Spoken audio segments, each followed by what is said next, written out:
All right, I'm Garrett Huxford. I'm one of the pastors here, and we are continuing our series called For the Love of Money. And just so we're all clear, there's nothing spiritual in those words. I just thought that was a funny collection of words. So, in one of the foundational and just key science fiction books ever written was a book called Foundation. And Isaac Asimov wrote it. And in it, there's this character who comes up with a math equation where he can kind of figure out a certain level of certainty what's going to happen in the future. And he determines that the empire that's taking place in this intergalactic realm is got 3 centuries left to live and is going to come falling down. To which every nation on earth is going, Doctor, can our outlook be so good? And they're going, no, you're not less than three centuries. But that's, whatever. And so the authorities arrest this man and start questioning him. And they start going, why would you say this? And he's like, well, I have this math equation. And this guy tells you what the future's going to be. And they start charging him and threatening to throw him in jail and all this sort of stuff. Because what they heard, when they heard his warning that the civilization is going to collapse and the empire is going to come fall to pieces, what they heard was a threat. When they heard this man talking, they heard of him talking about a revolt and not a rescue. And finally the conversation gets to the point where they go, so what do you want to do? Do you want to overthrow the empire? Do you want to be in charge? Are you trying to be the person who's now the next emperor or whatever? And he goes, no, I'm trying to come up with some sort of thing to give people so that when that day comes, they can have something to hold on to. And what's so fascinating about this conversation is it's so human. It is so true to human beings that when we hear the warnings, often we hear threats. And when we hear messages of downfall, instead of hearing a message or an attempt to rescue, we hear revolt. And Jesus is going to give us a warning today. A warning that this world that we know so well, this world we occupy, this world we interact with all the time, doesn't last forever. It will not last forever. It cannot last forever. And often when we hear that, we hear a threat from Jesus. Later in Luke chapter 16, if you're going to have your Bibles, go ahead and open that. We're not going to get to this point, but later on the Pharisees are going to hear him. And during this time, they're going to start arguing back with him because they heard a threat and not a warning. And in fact, Jesus actually ends up dying because of his teachings, because the people in the world around him did not hear a message of rescue, they heard a message of revolt. And the question that every one of us has to answer as we interact with Jesus, interact with God, as we come in here week after week and try to think through what it means to live a life with God, what we have to answer is, what do we take the message of Jesus to be? Do we take it to be a message of revolt or a message of rescue? Because the way we answer that question goes a long way in determining how we're going to respond to Jesus Christ. Last week we started talking about how money is this interesting thing that you can't really live without, right? And then on the one hand it's this thing, but we also know it can't really last forever. So on the one hand we view money as something we know will be kind of here today, gone tomorrow. We can't trust it forever. It's not, you can't take it with you when you die. The pharaohs didn't really take anything with them, even though they buried themselves in giant temples with giant amounts of treasure. We all know that. And we all know that we can't do that either. But on the other hand, it's something we've been called to be wise with, to manage well, something to plan for the future with, something that we can kind of provide for our families with and make our way through life with. And we kind of hold these two things in tandem. So on one hand, we don't turn into an idol. On the other hand, we don't just waste it with meaningless spending. And last week, I guess the way you can summarize this, last week we talked about learning to prepare for the future. But this week we're talking about learning to prepare for eternity. Or perhaps we can say it this way. Last week we talked about investing in the future. And this week we're talking about investing in eternity. In Luke chapter 16, Jesus tells a story of a steward. He gives us the image of a steward. And now in the ESV that I'm preaching from today, he's going to use the word manager because we all kind of operate with that. idea better, but it's going to be the idea of a steward. He's going to tell a parable. I'm going to give you a warning here that has given Christians panic attacks over the last centuries, okay? People have not known how to handle this story because it sounds like Jesus is applauding fraud and stealing. So that's how you know it's going to be a fun story. Like, we think in modern America how cool we are when we make, like, the mob the good guys, you know what I mean? Where, like, the bank robbers are good guys and the police are the bad guys. Jesus did that too. We're about to see it right here. So, way ahead again. All right. Good morning. Are we awake here today? Okay. They're going to keep coming, all right? So, the less awkward you want to make it is my... Okay.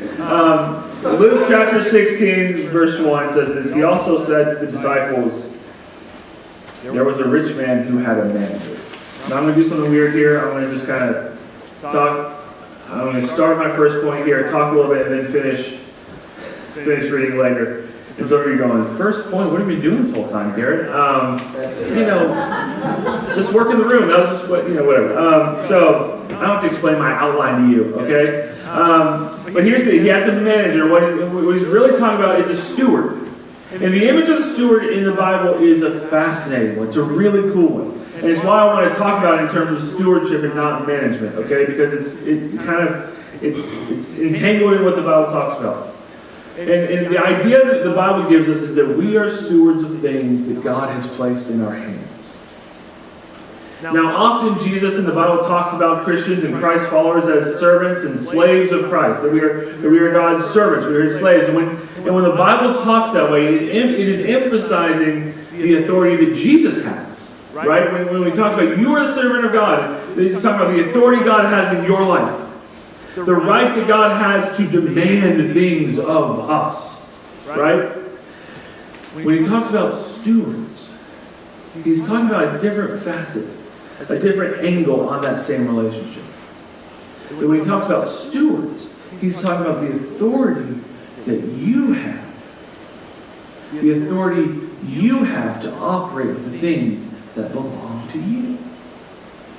And God calls us to operate with things that belong to us in a faithful, God-honoring way. That not only is there this interaction with God where He tells us what to do and He's in charge of us and He has all authority, even though He does have all authority, He's also built this world in such a way where you and I can operate with authority ourselves. Now, some of you in this room are really good at situational, institutional wisdom. Your mind just works that way. You live in the 30,000-foot view. You live in the world where you kind of see where everything's going, and you know where putting things in the right place at the right time is your love language. You know what I mean? Your wife doesn't care, but you're going, it's because I love. But you're good at it. You're good at these things. And you start businesses, and you run successful businesses, and you're good at your job, and you climb ladders, and you kind of it makes sense to you. And you just kind of go, wow, this is how it should go, and I'm going to do that. And I got to tell you something. That's awesome. That's actually the image of God playing out in you. God created you just that way. And when He sees you do that, at work or at home or anywhere else, He goes, yes, and do more of it. That's wonderful. Think about the first chapter of the Bible. The creation. God's sitting there putting everything in its place at the right time. So he's being a manager. He's being authoritative. He's tossing the stars and the moon in the sky. He's going, okay, the sky's going to go over there, and the land's going to go over here, and the mountain's going to go there, and the sea's going to go there, and he's putting everything in its place. And He's operating with authority. And He has put His image, His creative ability to think that way in us. And some of us are really that way. And others of us have other aspects of God's image, but we're not very organized, right? And what we do when we work in those ways is we play out the image of God in us. And God's going, I want you to be good stewards. I want you to operate like stewards with the things that belong to you. With the things that have been placed in your hands. I want you to operate to the best of your ability. That's what a steward is. Now this guy, in this story, is a steward. He's been given authority over his master's stuff, this rich man's stuff. And he has not been faithful with the things that have been placed in his hand. Now don't focus, It's such a weird parable. Because very often when you get to the part where it says this person was not faithful, you know that like that's going to be what the parable's about. But it's not. This is not about this guy not being faithful. It's about this guy being about to lose his job. Okay, that's going to be the thrust of the story. And so he says this, that there's a rich man who had a manager, and charges were brought against him that this man was wasting his possessions. And he called to him and he said, "What is this I hear about you? Turn in your account of your management, for you can no longer be manager."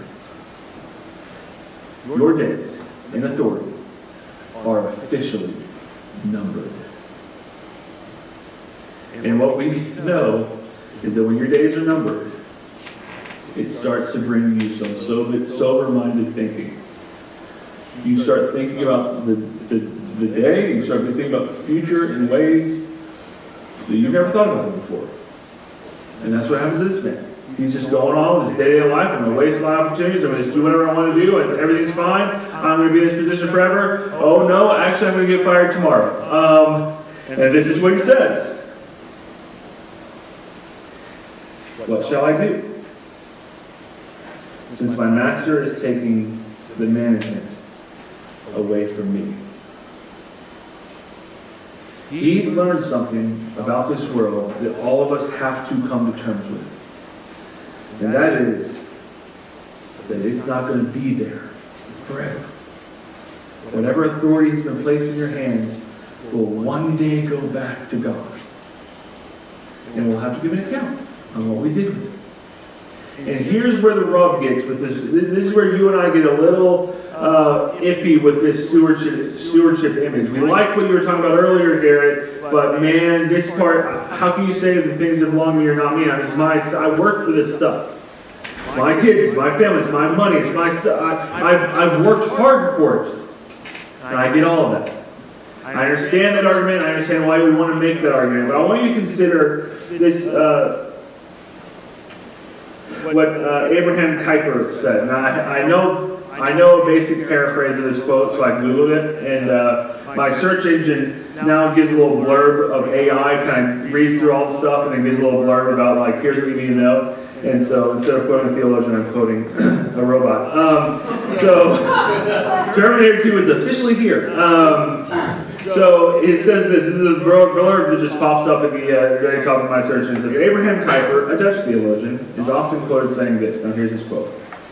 "There's not one square inch in the whole domain of human existence over which Christ does not cry, mine." And then the robot gives some then the robot exegetes this.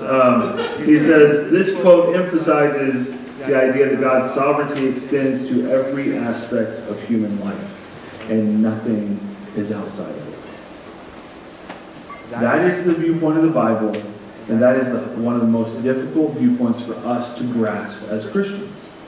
And I understand, when you and I think about the things that belong to us, the things that we have worked for, the things we have striven for, the things we have, it's easy for us to go, no, that's mine. It's mine. But I want you to consider what Mark Knoll said. He was a historian, and he wrote a book called The Scandal of the Evangelical Mind. This is a little bit of a long quote, but it's a good one. I want you to hear this. He says this, "Who, after all, made the world of nature, and then made possible the development of sciences through which we can find out more about nature? Who formed the universe of human interactions, and so provided the raw materials for politics and economics, sociology, and history? Who is the source of harmony, form, and narrative pattern, and so lies behind the artistic and literary possibilities? Who created the human mind in such a way that it can grasp the endless realities of nature, of human interactions, and of beauty, and so made possible the theories of such matters by philosophers and psychologists? Who, moment by moment, sustains the natural world, the world of human interactions, and the harmonies of existence? Who maintains moment by moment the connection between what is in our minds and what is in the world beyond our minds? The answer in every case is the same. God did it, and God does. And what he's saying is, if you're really good at your job, that's awesome. Now, I'm not just passionate, that's amazing. You're living into God's nature through you. But the fact that we are able to interact with this world in productive ways at all is because we live in a world that God has created and populated and made possible for us to be in existence at all. Dave Ramsey tells a story about a friend who took him to see a ranch that he owned. And Dave's just looking at it, he's just like gobsmacked about this place. He goes, man, this is a beautiful piece of land. This is a beautiful ranch you've got here. And the guy goes, yes, I've been really blessed to have it. And then with a twinkle in his eye, he says, but you should have seen it when God gave it to me. Megan sat down across from me the other day, a few months ago, and she told me how rewarding this house we have here has been for her. And I thought, hey, I'm just a friendly neighborhood patriarch buying a house for his wife. Say no more, baby. But what she said was, like, our last house we got from a flipper. So it was like everything's up to date, everything's beautiful, it had really smart ideas, everything was really cool. We loved it. We really did love that house, by the way. But she said, I didn't really want to touch anything because so much work had already been put into that house. And she said, but it felt like I was living in someone else's vision. And this house we bought from a lady who had it forever, and we didn't really like any of the stylings of almost anything in the house. There was the walls were this mix of a bright red and a deep maroon that just kind of mixed in this really matrix-esque way, and it just is a very interesting color they chose. And it glistened, like almost has glitter in it. I don't know what but we didn't like almost anything about it, okay? I'm sure your red rooms, if you have one, are awesome. I wanted to keep it. But take a other mic. But she started, and she has gone, she's going room by room, just systematically trying to make this thing a home she wants to make for her kids. And she started with the littlest bathroom you've ever seen, took everything out of it, put it all back in, the way she likes it. And she's been moving throughout the house, and now she's working in the basement, the biggest room we have, and it's looking great. But she's learning the lesson that there's a lot of things about life that can bless us. But some of the biggest blessings we'll ever receive are the ones that require a lot of our work to participate in. Some of the families who feel like they're the most blessed families in the world are the families who put the most work into that relationship. Some of the companies that are run by people who think they're the most blessed business owner on earth are businesses that have had a ton of their own work go into it. And while we are blessed, and we have to put a lot of things in order to make these things what they are today, and God has made it that way where we could work productively in them, the fact that we have them at all is a blessing from God. And the next piece that we have to remind ourselves is that while it is a blessing to have them, our days with them are numbered. We don't get to have the families we have forever. We don't get to have the houses we have forever. We don't get to have the money we have forever. We don't get to have the business we have forever. We don't get to have the career we have forever. Our days are numbered. And we have to start having sober-minded thoughts about the future. Where we go, how will I have something that can survive this realm not being there anymore? You listen to these podcasts and hear some of these girls talk on the internet and all that sort of stuff, these different podcasts and debates and things, and you listen to some of these YouTubers and influencers talk, and you think, man, these girls don't even have a plan beyond getting flabby, and much less anything beyond that. You know what I mean? Like they're so momentarily focused. They don't have a plan for anything. They assume they will just keep whatever they have forever. And we got to have some sober-minded thinking. And this man found out his days were numbered. And so he starts thinking critically. He goes, what shall I do? Man, I'm not strong enough to dig. Good math guy. And I'm ashamed to beg. So I've decided what I'll do. When I'm removed from men, so that when I'm removed from men, people receive me in their houses. He's going, I've got to figure out a way to manage these resources in such a way that when they're not there, they're still taken care of. I've got to invest in the other side of getting fired. And so this is what he does. This is where it gets really kind of interesting as a story Jesus came up with. So, summoning his master's men, we'll just finish the story here. Summoning the master's men, his master's debtors, one by one, he said to the first, "How much do you owe my master?" And he said, 100 measures of oil. And he told him, "Take your bill, sit down quickly, and write 50. And then he said to another, "How much do you owe?" And he said, 100 measures of wheat. And he said, "Take your bill, sit down, and write 80. And the master, listen to this, commended the dishonest manager for his shrewdness. He says this. This is how Jesus gives some commentary about why he told the story. He says this: "For the sons of this world are more shrewd in dealing with their own generation than the sons of light. And I tell you, make friends for yourselves by means of unrighteous wealth, so that when it fails, they may receive you into eternal dwellings."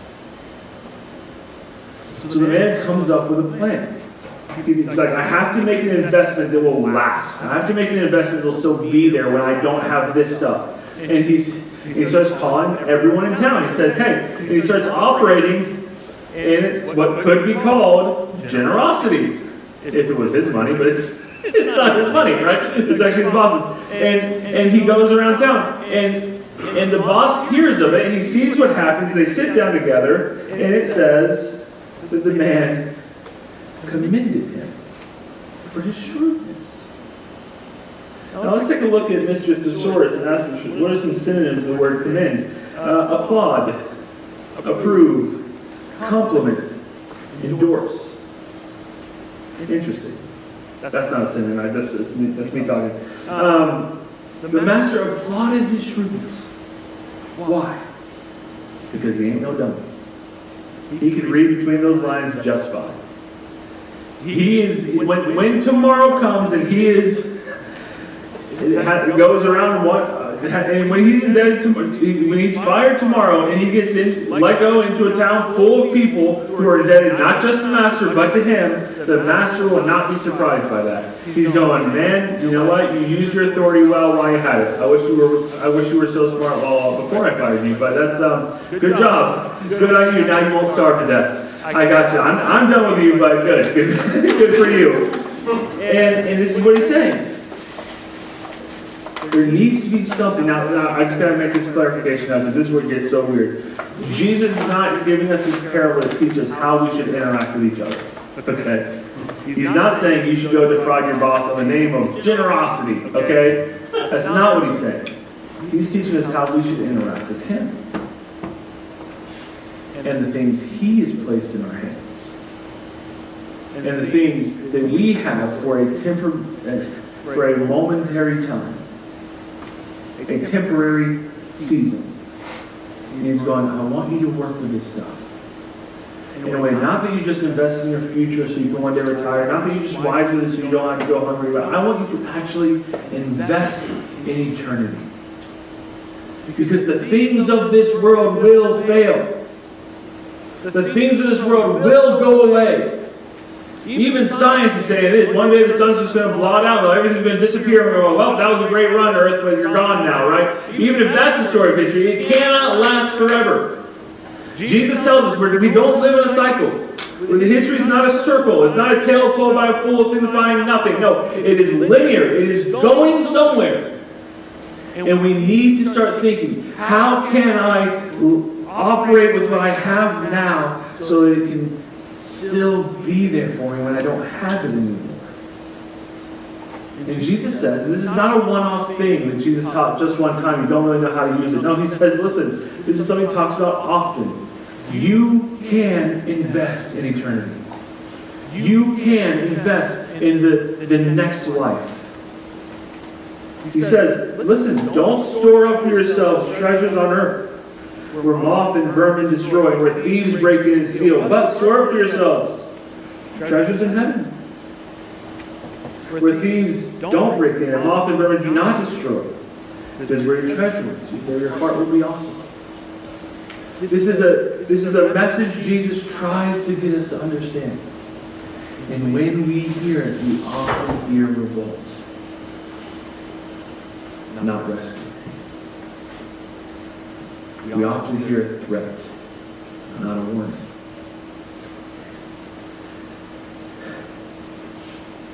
And Jesus says, listen, you're living in a world where there is one God.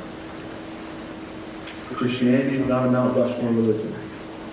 It's not a top five. It's not a pantheon. There's not several things you get to put up there at the same time. He says, no, I have a throne above everything, and everything else is below me. God's up there. Jesus is there. I'm below him. And the things that belong to me are below me.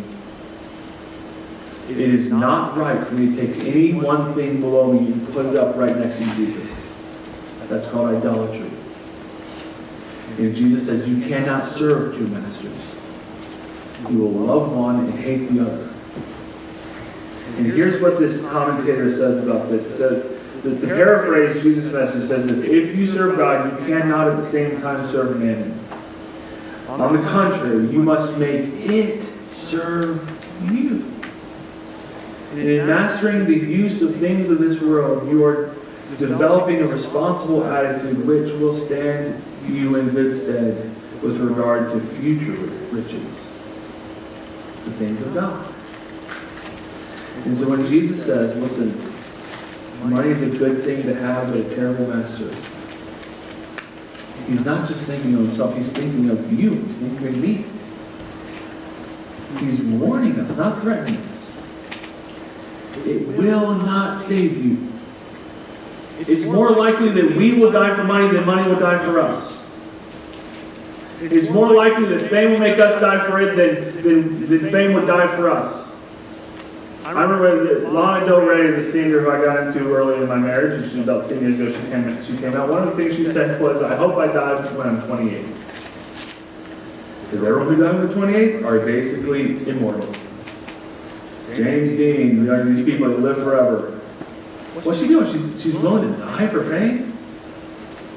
Now that she's not 28 anymore, I think she probably changed her mind. She goes, thank goodness I didn't know I was 28. Because fame's a lie. Money's a lie. Jesus tells the truth. I'm not going to take it with us, but you can invest in eternity. And Jesus says this: what good is it for someone to gain the whole world, but forfeit their very soul? What good is it to hold on to all the little things we can grab a hold of, and then forfeit our future in heaven? Jesus says you should do with your possessions and with things is to operate with them in a godly way. Give generously, save, and prepare for the future. There's a bunch of different things you can do, but there's ways that you can invest in something other than yourself. And as we operate with them in godly ways, he says you are investing in the future. And there's a reason something like the tithe has never really gotten the word tithe has never gotten its way out of Christian parlance. And that's because there's always been some subset of Christians who do tithe. It's almost never the majority. But here's what I've learned about people who do tithe. They swear by it. They think about the fact that they give this to God. They say, I will not live off of 100% of my income. I will give myself margin. I will push things down. I will live off of less. And they swear by it. They say that the blessing of that way of living is just beyond. It's beyond what 100% of our income can give us. And Jesus says the reason this never disappears is because Christians are constantly thinking, how do I operate with my finances in such a way where I'm not just thinking about me, but I'm rather investing in the future. And that happens in 1,000 ways. It happens when we give to our church. It happens when we serve with our time. It happens when we raise our kids. It happens when we welcome in strangers. It happens in 1,000 ways. But the days we have are numbered. And Jesus says, what are we doing with what we have authority over? To bless God and invest in the future. And prepare for ourselves something after this world is no longer there. When we find ourselves standing there and the old world has passed away and the new heaven, the new earth is right there. Jesus says, I'm the only one that can give you access to that. I'm the only one who can help you figure out how to make that cross. And this is not about earning our salvation. This is not the message we're doing today. This is more along the lines of what Jesus taught us when he said, strive to enter the narrow door. Because broad is the way that leads to destruction, but narrow is the way that leads to Christ. And we have a question for ourselves. What has God put in our hands? And how will we use it in a God-honoring way to invest in eternity? Father, thank you for this day.